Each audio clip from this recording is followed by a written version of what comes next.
안녕하세요, 식기입니다. 오늘은 저번 탑의 역사를 자아드 관점에서 본 것에 이어 우렉마지노의 시각으로 인물을 대변해 이야기를 해보겠습니다. 시점이 정확하지 않거나 팩트에 기반한 뇌피셜이 들어가 있음을 양해해 주시고 봐주시면 감사하겠습니다. 영상 시작하겠습니다. 나는 탑 밖에서의 삶에 만족했었다. 그러던 중 펜타미넘의 존재를 알게 되었고 펜타미넘이 탑으로 들어가는 걸 보고 쫓아 들어가게 됐다. 탑을 오르는 건 어렵지 않았다. 신수는 생소했지만 운용하는 건 간단했지. 원했던 펜타미넘의 행방을 아는 자가 없었고 일단은 탑을 따라 끝까지 오른다면 진실을 알 수 있다는 관리자의 말을 따라 올라갔다. 탑을 오르며 다양한 사람들과 교류했다. 다양한 사람을 만나는 건 나에겐 상당히 즐거운 일이지. 이 탑의 세계도 좋지만 탑 밖의 세상은 훨씬 더 광활하고 놀라운 곳이라는 것을 알고 있기에 나는 탑을 언젠가는 나가야겠다고 생각했다. 생각보다 시간이 이렇게 오래 걸릴 줄은 몰랐지만 말이야. 탑을 오르며 유리자드 공주를 만나게 됐지. 에반과 함께 있을 당시 유리에게 큰 도움을 준 적이 있었다. 마침 나에게 덤볐던 랭커인 쿼드라도에게 뺏은 크라노스를 유리에게 선물해줬지. 유리에게는 특별히 윙트리를 줬었다. 윙트리는 퍼그든 자아드든 단체 같은 조건을 보지 않거든. 43층에서 가람자아드 공주를 보고 놀랐다. 내 이상형이었고 고백을 했지만 대작이 차였지. 그녀는 나보고 자아드를 죽여줄 수 있냐고 물었고 나는 거절했다. 나는 정세에 관심이 없을 뿐더러 탑의 혼란을 야기할 만한 일을 저지르고 수습할 만한 권력도 내게는 필요가 없다. 죽음의 층에서 나는 관리자의 사체에 사념 같은 생물을 발견했다. 미약하지만 관리자의 힘이 담겨 있었고 어떻게 처리할지 고민하다가 홀 수리공이지만 자신의 포부를 당당하게 말하는 꿈이 있는 청년인 조에게 맡기게 되었다. 조라면 이 힘을 잘 사용할 수 있을 거라는 생각에 말이야. 나는 탑을 오르며 살아있는 생물과 같은 숲을 가꾸는 강력한 랭커가 있다는 소문을 들었고 소문의 장소를 찾아가 백년을 만나게 되었다. 백년과 나는 코드가 맞아 급속도로 절친이 되었고 나는 백년에게 탑 밖의 이야기들을 신나게 전해줬지. 나의 이야기를 듣고 난 후 백년도 탑 밖의 세상에 대한 열망을 가지게 되었지. 내가 또 명언 제조남인 만큼 말을 잘했다고. 주천이라는 친구도 만났었다. 지금은 3군주 중 한 명으로 자리하고 있지. 성향 자체가 나랑 맞아서 술 먹으면서 재미나게 얘기를 나눴었다. 지옥열차를 타봤냐고? 당연하지. 지옥열차 타고 가디언의 신을 만났다. 다른 비선비련원들의 레볼루션을 도와줬더군. 하지만 가디언의 신은 나는 이미 충분히 강하다고 필요 없다고 했다. 아마 나는 내가 어떤 존재인지 명확하게 알고 있는 상태이기 때문일 거다. 레볼루션은 진짜 자신에 대해 알아가는 거니까. 밤에게도 말했지만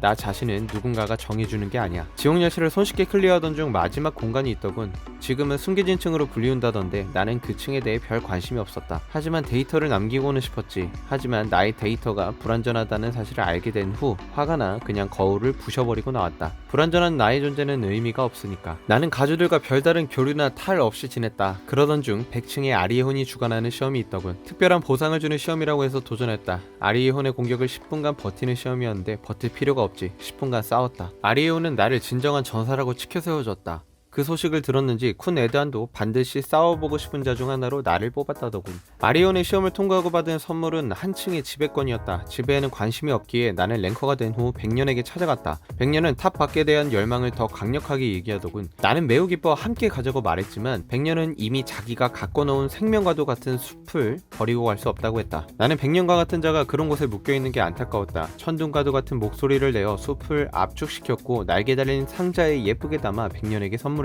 그런데 그 숲의 무게가 너무 무거워 백년이 가지고 다니지 못하는 거야. 결국 내가 상자를 가지게 되었고 내가 양도받았던 77층에 옮겨서 숲의 압축을 해제했다. 77층의 광활한 숲의 본거지를 잡게 되었고 나는 백년을 수장으로 워라익송을 만들었다. 워라익송은 친목단체다. 나와 친해지고 싶은 자들은 하나둘 모여 자연스럽게 세력이 형성되었지. 십가문의 상처를 받는 자들, 탑 밖에 관심이 있는 자들 상관없이 간단한 테스트들을 통해 사람을 받았다. 워라익송은 다른 세력들과 싸우지 않는다. 백년과 나는 처음에 얘기했던 열망을 실현시키기 위해 이 단체를 만든 것이다. 나는 탑 밖에 나갈 방법을 찾기 위해 고군분투하다가 구수장이 그 방법을 안다는 소문이 있다 해서 찾아갔다. 하지만 대화 도중 머리가 너무 아파 결국 소득 없이 돌아오게 됐지. 랭커가 된 나는 랭킹을 부여받았다. 4위였지. 뭐 실권을 가지고 있는 자아드보다 낮은 것, 관리자를 죽인 엘류보다 낮은 건 그럴 수 있다고 했다. 하지만 펜타미넘보다 낫다니 인정할 수가 없었다. 랭커 관리국에 쳐들어가 랭킹 관리국 부국장인 아이샌드를 붙잡아 내 랭킹을 1등으로 올리던가 펜타미넘을 내리던가 결정하라 했다. 나는 아이샌드에게 펜타미넘과 내가 싸우는 걸 본 적이 있냐고 물었는데 아이샌드의 대답이 망설임도 없이 내가 패배자가 될 거라고 했다. 너무 단호하게 말해가지고 엄청 황당했고 너무 의지가 확고해 보여 더 말하는 걸 포기하고 집으로 돌아왔다. 무력을 사용하지 않고 겁줘서 해결하려 했는데 통할 상대가 아니라 생각했지. 이후 워라익송으로 돌아오니 우르저 멘탈 마지노선이라 하면서 조리돌림을 하더군. 시간이 흘러 어느 날 유리가 오랜만에 연락이 와 물건 하나를 부탁했지. 21층에 있는 지게나 안에서 새끼를 가져다 달라는 거였지. 거였지. 지기나에 도착했지만 새끼가 태어나는 데는 약간의 시간이 걸렸다. 그동안 일반 랭커들이 내 경고를 무시하고 덤벼들어 모조리 죽여버렸지. 그래서 그랬는지 시험 감독관이 이제는 아예 선별 인원을 보냈더라고. 허그의 슬레이어 후보라는 귀여운 애송이더군. 동료들과 함께 간단한 내기를 하며 놀아주고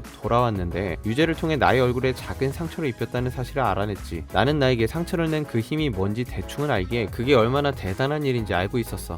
유죄를 통해 꼬맹이를 미행하라고 지시했지. 어느 날 내가 관리자의 사체를 줬던 조가 폭군이 되어 죽음의 층을 지배하고 있다는 얘기를 듣게 됐다. 붉은바리가 조를 잠식해 조를 조종하는 것 같더군. 나는 조와 붉은바리를 근본적으로 떼어놓기 위한 방법을 찾다가 생각지도 못한 곳에서 정답을 찾게 되었다. 허그와 공방의 비밀 연구기지에서 특수 약품을 찾아냈지. 허그가 이런 걸 왜 가지고 있었는지 아직도 떡밥으로 남아있다. 나는 죽음의 층으로 향했고 마침 네이먼트 정거장 근처에서 일어난 전투에서 유죄가 선별인원 꼬맹이들을 구해냈고 나는 유죄에게 100년이 구해온 전자발찌를 전달받고 죽음의 층으로 들어가게 됐지. 마침 한 하이랭커가 선별인원들을 겁주고 있길래 즉석에서 월화익송 오디션을 봤는데 아쉽게도 주술을 쓰는 놈이더군. 우리 시험에서는 그런 건 반칙이야. 나는 가람을 만나게 되고 이어 헬조와 전투를 치렀지. 밤이 십가주들이 쓰는 신수 제어술을 쓰는 걸 보고 놀랐던 것에 이어 전투가 끝나고 붉은바리의 기운이 밤 안에서 느껴지는 걸 보고 밤이 비선별인원이라는 것을 짐작할 수 있었다. 나는 조에게 나와 같은 동질감을 느꼈었어. 바깥을 향한 동경과 의지를 보며 조라면 그곳에 사람들을 꺼낼 수 있다고 생각했지.